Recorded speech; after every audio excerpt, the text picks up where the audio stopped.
Hello and welcome. You are tuning into the Striven You Show, brought to you by StrivenLife.com. I am your host, Nick Rizzo, and I am a success addict.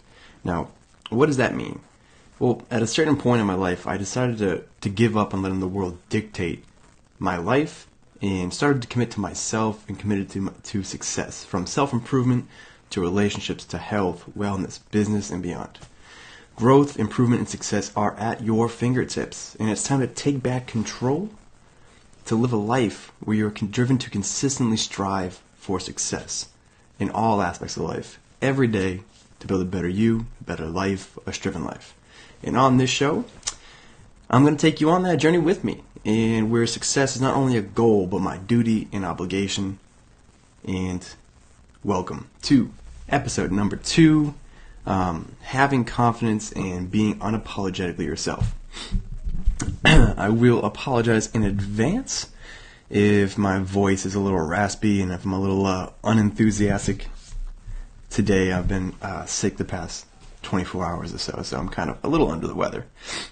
But yeah, so to get right into it. So again, so today's episode is all about the importance of having confidence and being unapologetically you, and how you can start to do that, and how that can impact your life, right? And I know this from personal experience. This is something that I've learned through trial and error. But it all started out back in the day, and probably sometimes now it creeps up. I've found that I am incredible at hiding. Now, by hiding, I mean not showing my true self. You see, because back in like elementary school and middle school and high school, all of that was nothing but a bunch of slew of factors that caused me to fear being anything other than what people expected me to be. And, going to school every day, being with these people every day, and always having that expectation, that pressure on me, it causes you to be a different person, and always living in fear of being who you are. And that became an issue. See, when I arrived to college, I went to Emmanuel College, and on the very last possible day that people could decide to either go there or not, my two best friends from Revere that were going to come with me decided to go to Northeastern.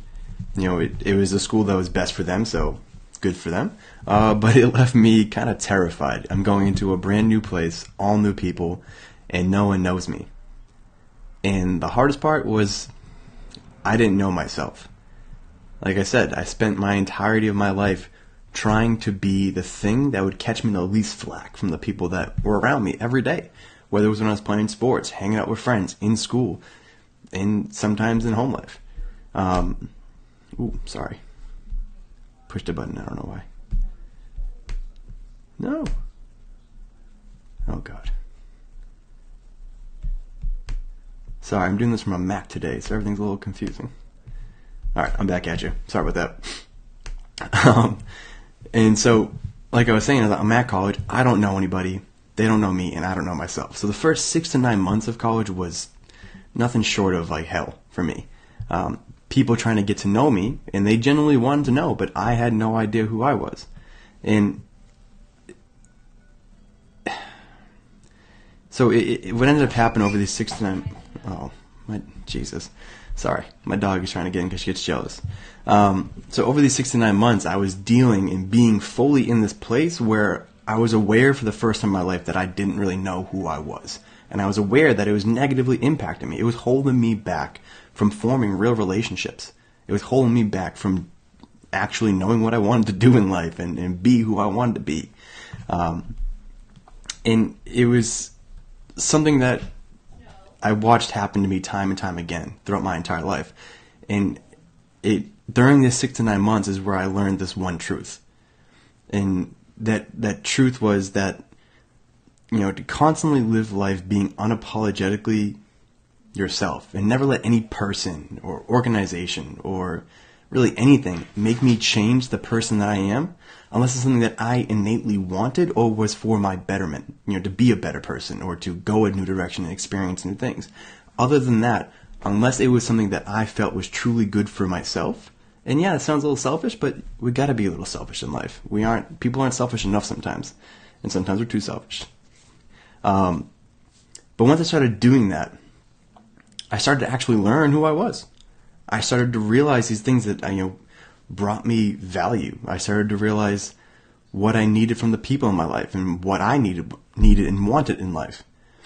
I started to become confident for the first time in my life. The feeling when I was in high school of walking into a room and just being in a state of fear.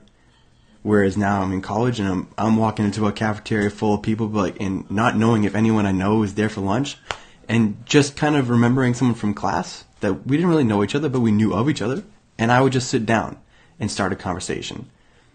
My life revolutionarily changed once I started living this truth. And what really started to change after that point of living unapologetically yourself. Oh, what's up, Amanda?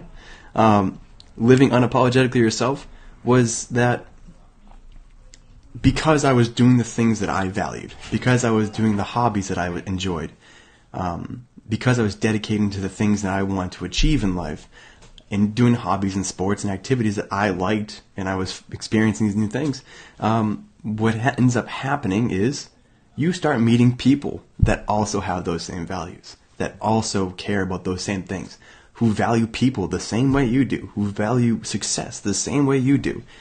And it is an amazing thing because that is exactly how I ended up forming some of the best friends I've ever had in my entire life. These are the people that we spent, like $600 last weekend to have a trip where we all met up with each other. And it was an amazing weekend just to be with these people for 3 days. And I'm a very stingy dude. I can ask my wife if we're buying food. I'm like, well, do we really need that, or just because of the price tag? And that's the value they had. And at the same time, that's how I met my wife. Being unapologetic myself gave me confidence. It also gave me direction in what I wanted to do. And I met her. And if I wasn't doing those things, 1, I wouldn't have met her. 2, I wouldn't have been confident enough to think that I even had a chance.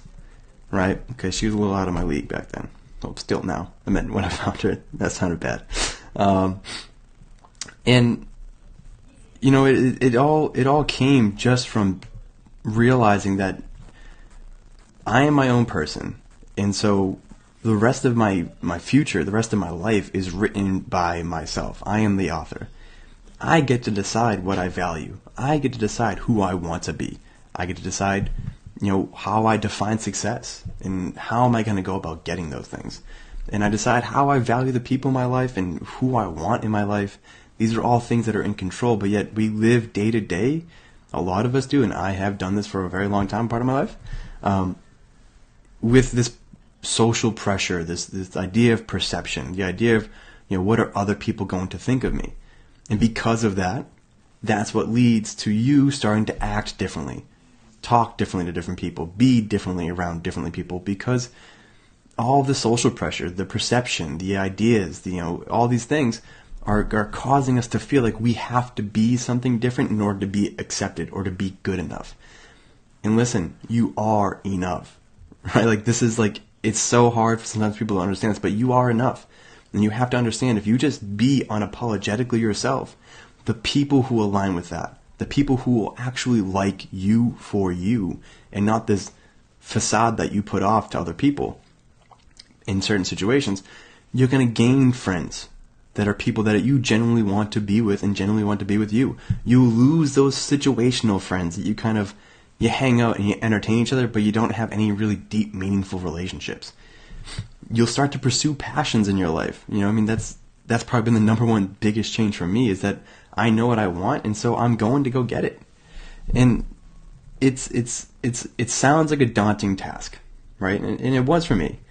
But all it takes for you to kind of sit down and take a second and say, what have you, think about all these times that you felt compelled to be or do or act like someone that you're not, right? And you didn't say the things you think. You didn't tell a story because you were afraid how someone may react to it, or you didn't go and do this thing you wanted to do because maybe the people you associate with or the people that are there you think may judge you.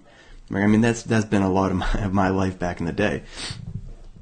And think about those friends that have come and gone, and the difference between those friends and the true ones who've always been there because they like you for you, and you let them in to know who you are. And think about the job you have, the activities you do, the hobbies you do. Are these things a representation of the things that you love and are passionate about and enjoy and value? And the things that are not something that you are passionate about, you enjoy, bring you value, well, why are you doing them? Right? Like, why are you partaking in those things? They're not things that are for you, for your life. Are you doing them because you feel pressured you have to? Are you acting differently because you feel like you have to? Take a cognitive audit of your life and these things that we're doing. And, once I started to do that, and all these same things that we were doing, like, all the social pressure, the perception, all these things that I was talking about, when I was living that life for so long, it left so many holes in my life. I had friends, but I felt alone. I did things, but I didn't enjoy those things. I dated girls, but I didn't actually like them. I acted a certain way, but that isn't who I wanted to be. All of those things. And I'm sure you've experienced things like that, like in your life as well, due to all this perception and feelings that we have to be something we're not. But once I just said fuck it and threw caution to the wind and started being unapologetically myself, my life started to just revolutionary change for the better. Began to realize who we truly are. And you are more than enough in this world, and the world deserves to know who your true self is. So you should let that out.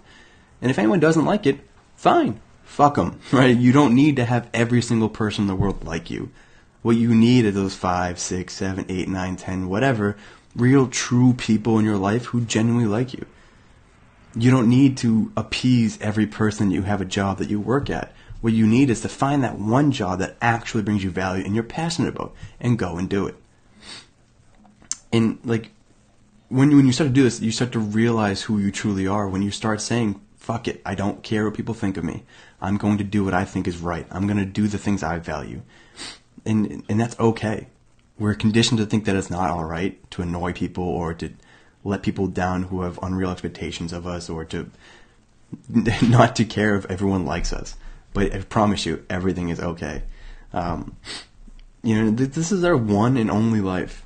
So why would we want to live it being someone that we aren't, and instead live it to the fullest, following our passions, hold our values dear, hold our loved ones closer, and chase after our dreams, because this is all we got. All right? So, just to kind of recap, guys, we have one life. There are so many factors that are trying to push down on us to make us be someone that we're not, to try to mold us to be the thing they want us to be. At the end of the day, you are the one that's in control. You are the one who decides what you do, what you value, what you love, who you love. Take control of it. Be unapologetically yourself. Not only will you learn so much more about who you are, but the people around you will start to be molded into the people that you truly should be with, the ones that align with your values, the ones that truly care about you, and not these situational friends and bullshit. Maybe you'll take a chance and try to get a job that you're actually passionate about and leave that job that just pays the bills. Maybe you chase your dreams. Maybe you'll learn something new or experience something new. But that has been it. It's been Nick Rizzo, strivenlife.com, and I'll be back tomorrow, 7 p.m. Eastern Time, for the Striven Entrepreneur Show. And on Thursday, 7 p.m. for the Growing Through the Tech Show. Hope to see you guys there. Have a great day.